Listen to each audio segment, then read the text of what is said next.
Aloha Jaycationers, in this video I'm going to give you the rip-offs, tourist traps, and scams around Waikiki for 2025 going into 2026 next on Jaycation.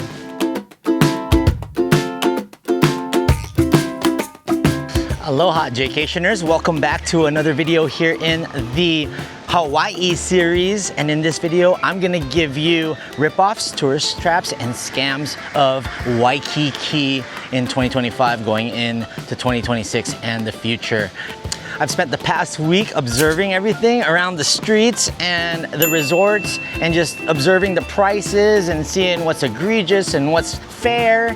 And I'm also gonna try to tell you guys with these rip-offs, tourist traps, and scams, alternatives on how to either avoid them or get your money's worth. And just a little advisory, don't comment down below saying just don't go to Hawaii. I'm just trying to help here with these rip-offs, tourist traps, and scams and just help you guys have a great experience when visiting this beautiful island. I just discovered this first rip-off from a friend that is currently here on Waikiki, and he got a $27 coconut. So you go to an unnamed kiosk, you ask for 2 coconuts, maybe just one, and you're like, what? $27? They'll open up this huge coconut for you, cut it open, put a straw in it, make it look pretty, maybe even an umbrella, and you're putting it in your Venmo or putting in your tap, and you're like, holy crap, $27.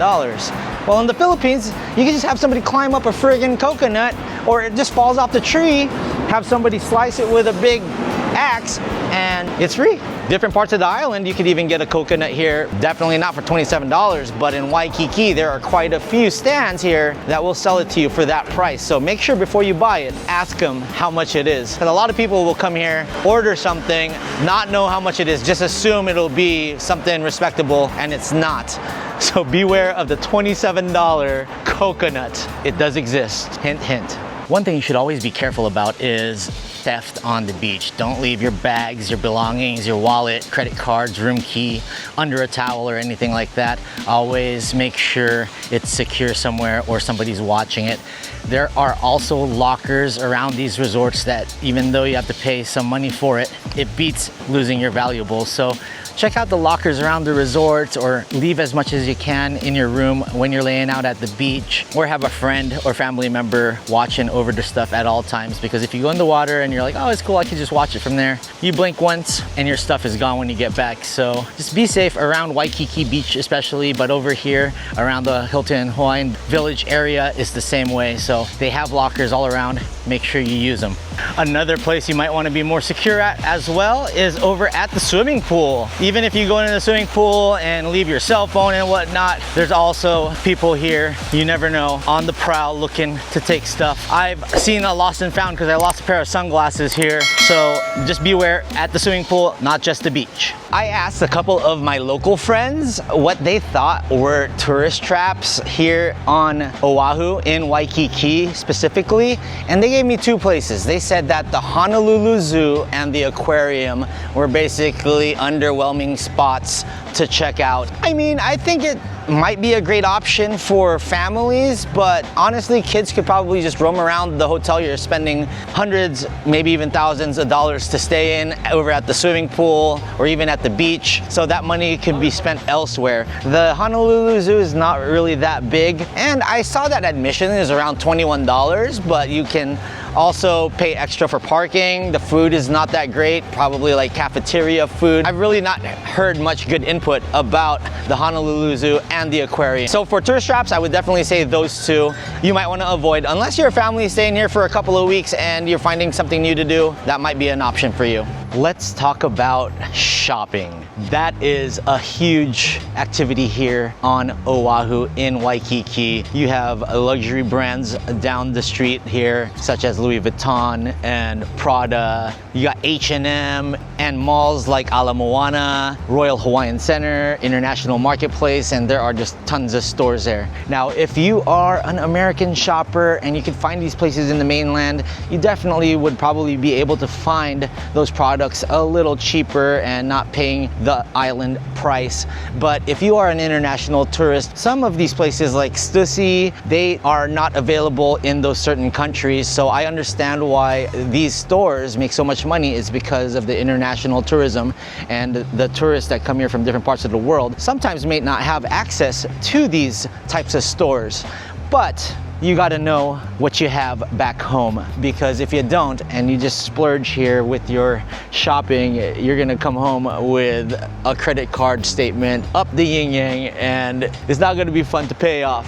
So I just would say do your research. As a shopper, you guys should know where the deals are, and if there is a product that you know that you can't get back home and only here, and hey, you're on vacation and you want to splurge, then do it. But just beware of the shopping, because sometimes pricing here is a little more expensive, especially places like Zara. I went to the one in Ala Moana. It is still the same in US mainland, but if you go to Spain, way cheaper. So it really depends if you can access these different countries.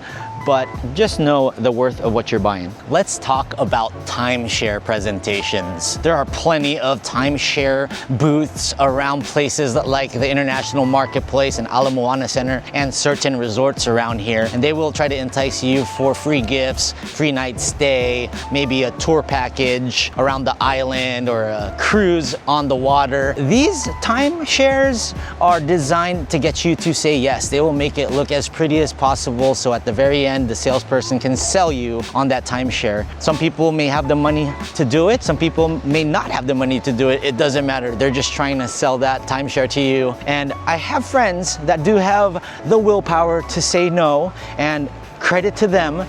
But they tell me, yeah, they were able to get like 3 or 4 night stays by attending these timeshares, 2 to 3 hours out of their day, possibly, and then they finally ultimately say no. But be prepared for a barrage of emails, a barrage of calls, and being pressured in person when you are doing these timeshare presentations. They're gonna try to persuade you to buy these timeshares. And if you want one, make sure you do your due diligence like anything else, because you can't just do it on a whim. Know what you're getting and know how you can utilize it to your best ability, because money does not grow on trees, guys, unfortunately. So just be aware of the timeshares. I will not say that they're total scams, because sometimes they work out for certain people and certain types of vacationers. Although Waikiki is walkable, I walked all around this place. Even if I was staying all the way at Hilton Hawaiian Village, I walked here to the heart of Waikiki Beach and this area. A lot of people like taking a Lyft or Uber. Maybe their feet are tired and they just don't have much time. And Lyft and Uber,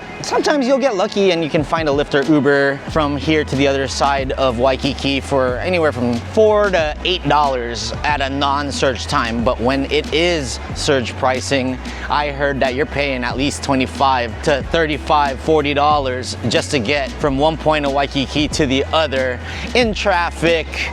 And it's not fun and it's not cheap. So you're gonna want to check your Lyft and Uber apps. Beware of surge pricing. If you can walk and you have the time and the leisure and the physical ability to do so, I would just say make time to walk and get to places that you need to get to. Definitely watch out for surge pricing. So we're here in Waikiki and not in Las Vegas. So you think resort fees, are they still around? Well, resort fees are all over the world, but especially here in Waikiki. The resort fee ranges from anywhere from $25 to $60, and they say it includes your Wi-Fi, your telephone calls within the hotel, gym usage, pool towels, and all that stuff that should already be included in your hotel room rate. But they still do have resort fees, and many of these hotels have different rates. And when you're staying here for a week or two, those rates can add up, and it's just gonna be an arm and a leg. It doesn't even include parking. So I would say go to a hotel that has a respectable resort fee.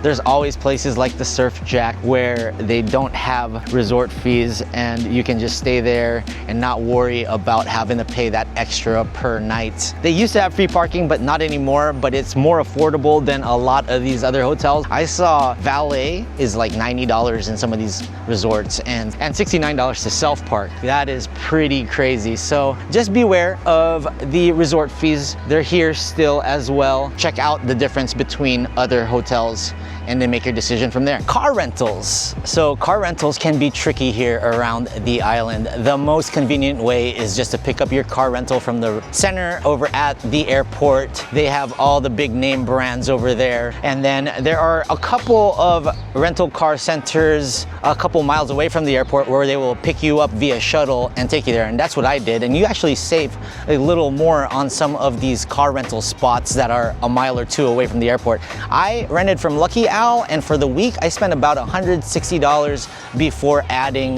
the insurance and all that stuff. But make sure you're always taking pictures of all the dents and stuff, because I got a pretty beat up car and they were even showing me they already marked a lot of dents and stuff on that car, and you don't want to get hit with something that you did not cause or get into an accident and have to pay thousands of dollars to them. So just make sure you're documenting everything when you're renting out these cars. Another strategy is renting cars from your hotel, from your resort. There's some Enterprise, Avis, and other rent-a-car spots and kiosks around these resorts, and you can get it for the day or maybe a couple of days. And some of these resorts, I'm not saying all of them, they have them parked in the hotel parking lot, and they just give you a QR code to come in and out. So that means you don't have to pay the hotel parking. Maybe some of these hotels are privy to that and you still have to pay the hotel parking, but there are some where you rent a car from them and you'll be able to park it there as well. So that's just a little pro tip for you guys. I've done that in Vegas over at Resorts World. The Hertz over there will give you a QR code, and if you're staying at that Resorts World, you can come in and out with that QR code while you're renting that car. So pretty good deal. Maybe it happens here in a few resorts. So try to check that out and do your research. Let's talk about street performers and street vendors.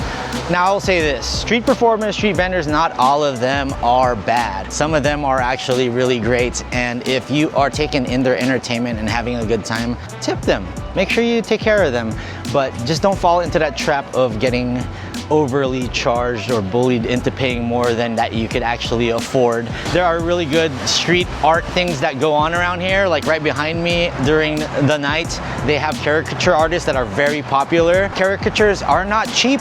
You're gonna have to pay for it. So before you sit down and get it done, make sure you discuss with the artist how much you're gonna pay for it. Maybe it's a base pay, but just know exactly. Don't just sit down there, do it, and then expect it's gonna be like a $5 fee when it's probably like $20 to $30. Just be aware of that. Let us talk about convenience stores, specifically hotel convenience stores. There are ABC stores every 200 feet here on Waikiki, and ABC stores, you can actually find good deals every now and then, especially having it here is very convenient. But if you were wanting to save money, I would say when you do first come here, go to Don Quixote, Target, even Walmart, pick up your essentials like waters and stuff like that.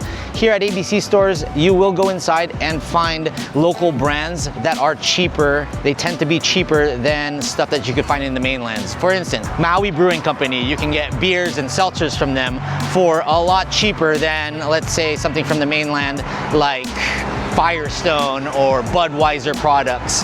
Let's talk about maybe even sports drinks like Gatorade, Powerade. Powerade is even cheaper than Gatorade by $1 or $2 over here, and you just have to see what type of deals they have. So make sure you just look at what kind of prices there are, because some are a little more pricey and some are on sale because ABC stores talks to these brands and companies to lower some of the prices, especially if they're local. If you're at ABC stores or another hotel convenience store, just look around. There's usually deals and you can save money. And also be aware, they make a lot of their money between the hours of 9 o'clock and midnight, because people think with their eyes and think with their hunger, and they walk around ABC stores. I was a victim of that in this trip. I was buying seltzers and chips and candies and all this stuff at like 10 at night, ice cream, anything to satisfy that midnight crave. So that's usually when people are spending their money. They even have souvenirs here and people will buy souvenirs there. I would suggest going to the Aloha Swap Meet, which is Wednesday, Saturday, I think Sunday, and also going to Don Quixote for your souvenirs. You'll save a lot more there. I've talked about this in past rip-offs, tourist traps, and scams videos. Going to Cheesecake Factory. I've gotten some feedback from a lot of people down below in the the comment section. And they do have a point. There are international tourists that come from places like Australia, Japan, and there may not necessarily be a cheesecake factory where they're from, and that's enough reason to go here. So I would say go to Cheesecake Factory if your country or where you're from doesn't have one. But if you're from the USA and the mainland, and you're from places like Kansas or California or New York, there's cheesecake factories everywhere, guys. Just eat at the Cheesecake Factory back home on the mainland. There's way better local businesses that you can support and local food spots. You can go a little bit off the main path over here to places like Lures and go to eat at Mahina and Sons, or even go to the Paia fish market in the back of the International Marketplace. It's even better quality and better prices, and you're supporting businesses that are local to this place. If you eat at chains like the Cheesecake Factory or PF Chang's, or up in the food courts where there's like a Jollibee, you can find that for the most part on the mainland. So beware of that. And the food prices are crazy. Hotels, restaurants inside the hotels, they definitely jack up their rates. It's not Vegas crazy right now, but it is a little pricier for restaurant dining here in Waikiki. But if you go off the beaten track, and you can find places like Kamada Ramen where they do have happy hour specials. That's another thing. You can save a little bit if you eat around 4 to 6 o'clock, because some of these restaurants will have happy hour specials. So just keep an eye out for that. Try not to eat at Cheesecake Factory unless your country just doesn't have one, because I love Cheesecake Factory, but I'm only gonna eat there in San Diego. Let's talk about traffic on the island, especially when you get into town here in Honolulu and Waikiki. During rush hour, it is just as bad as any California city like LA, San Francisco, even San Diego. You'll be sitting on that H1 for an hour, having to go to the bathroom, and you can't pull over because it's just too crazy traffic. So make sure you know if you're on the other side of the island during rush hour times 3 to 7, you might be sitting for a while waiting. And make sure you always have your car gassed up, your rent-a-car gassed up, but always set aside time for some extra traffic, because here in the island, it's definitely predictable on rush hour time, but definitely unpredictable, especially if there's a accident, which I saw this weekend driving around H1, and the other side was traffic in a parking lot for miles on end. So watch out for that. We're here in front of the famous International Marketplace in Waikiki, and this is the area where a lot of street performers do their thing. You'll find those parrot guys over here, the parrots that whistle at hot girls or say things back to you. And what I would say is, if you've never done it before, the price is pretty egregious when you ask them how much it is. Maybe you can talk it down, but don't be surprised if they're asking for $20, $30 for you to take a picture with their parrot. You can do that over at the luau, and you don't have to pay for it. It's already included in the Paradise Cove luau. But I do see the parrot performers over here, and fake monks. There are fake monks around the island here as well. Something you can find all over the world, especially in Vegas, San Diego, San Francisco, Los Angeles, and here in Waikiki. We're right next to one of the most famous musicians of all time from Hawaii, and that is Mr. Don Ho, Tiny Bubbles himself. You will find a lot of musicians, whether they're in restaurants or here on the streets, very talented ones, but sometimes not talented ones. You be the judge of that. Just don't fall into the scam of the fake singer or the fake violinist. Sometimes that will pop up here and there, but you will definitely know who an authentic musician is, and if they're doing a great job and they're thoroughly entertaining you and you have a few dollars, throw that money into the tip jar, because they'll definitely appreciate it, especially the great ukulele players. There's plenty of them here on the island. I even saw a girl singing last night right by my hotel, and she was great. Throw a couple of dollars down there if you enjoyed it and you took it in. Let's talk a little bit about the darker side of Waikiki and Oahu. You will come across homeless and beggars and some mentally unstable around here. I've counted a handful of times where I've been walking around the streets here in Waikiki, and there are police presence over here. There's a police station right next to the Waikiki Beach area, but there are times during the day where you'll see people walking down the middle of the street, yelling, talking to themselves, and I would just say be mindful of that, be aware, have some compassion, and try not to interact, because you never know if they'll ever get violent or not. There's quite a few beggars that I've seen, but it's not like it's all around the place. It's just during certain times of the day, because I'm sure that the police is around, especially the tourist area is safe. But if you're walking around Waikiki Beach at night, let's say, or walking down this strip of area, there are a few beggars and homeless around the place, and just have some compassion and maybe even just ignore if they're yelling at you or something like that. You always got to have your safety glasses on, right? Another thing that I've noticed is that parking on the streets have gotten lesser and lesser because they're putting up a lot of these bicky bike stands around here, and some of them are covering the parking spots here on the streets. In this area in front of the Crocs store, they have performers here as well. Sometimes musicians, rappers, even magicians. There was a magic show guy here setting up a table a couple of nights ago I saw, and a couple of guys rapping last night. And of course, if you're standing there and you're thoroughly entertained, throw them a tip. But some of them might actually try to get you to pay more than you can actually afford. Like I said, if you're not trying to do that and you're just walking the streets and you just walk right by it and you're not engaged, just keep on walking, ignore it. Don't get bullied into tipping somebody. And if you say you don't have money, they'll usually say, well, we have Venmo, we have Cash App, we have PayPal, even Zelle. I've seen videos of the hidden bush guy happening around these bushes around here, where he camouflages himself as a bush and he jumps up and gives you that jump scare that almost puts you on the other islands of Maui and Kauai. He's usually over here every now and then. I've seen it on TikTok and Instagram, and just beware of that tourist trap.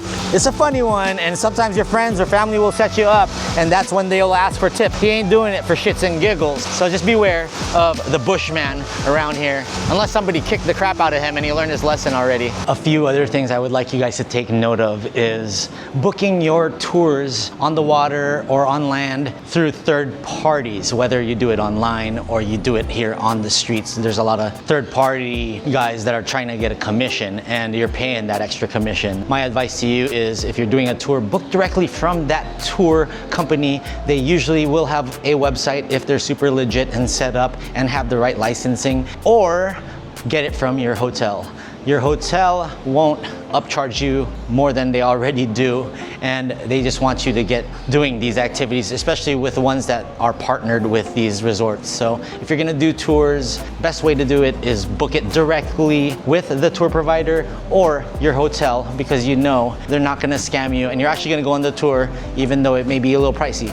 A few other things I would have to say is there is a mix of international tourists from Asia, Europe, USA, and Philippines. They're all around here, and a melting pot of cultures, and everybody, when walking around, everyone's different. And just exercise patience and exercise kindness and the aloha spirit. Throw up the shaka. One more thing, non-stiff drinks. There are some bars here that will pour you just a dab of alcohol in your $18 cocktail, and it's not good. So you're gonna wanna go to places that have a great mixologist. And there are a lot of mixologists around this island, like my buddy, the Barzar Chris over at Mahina and Sons at the Surf Jack Hotel. Check out his array of cocktails. They will hook you up, taste great, and you're getting a great experience there because they're really good people. So check them out. And there are a few other great bars around the island, and make sure you check them out. Sometimes these hotel bars, they're so busy, they'll only give you a splash of vodka, a splash of gin, and you're like, what? This tastes like pineapple juice. So just beware of that. All right, Jaycationers, that will do it for the rip-offs, tourist traps, and scams in 2025 here in Waikiki. I hope this helped you on your next trip. I'm not making these videos to scare people or anything like that. Just want tourists to come here in Waikiki, have a safe and fun time, and be able to save money and not overly pay for certain activities and certain things around here. And this is just a video for you to be aware of certain things that happen not only here, but around other touristy cities around the world. Comment down below other things that you have noticed when visiting Waikiki. Maybe it will help out the community. That's really ultimately what it's all about, helping out the community. If you like this video, please give it a thumbs up, comment down below, and subscribe to Jaycation, and we'll see you guys in the next one. Thanks for listening, and in the words of me, mahalo, stay traveling, Jaycationers.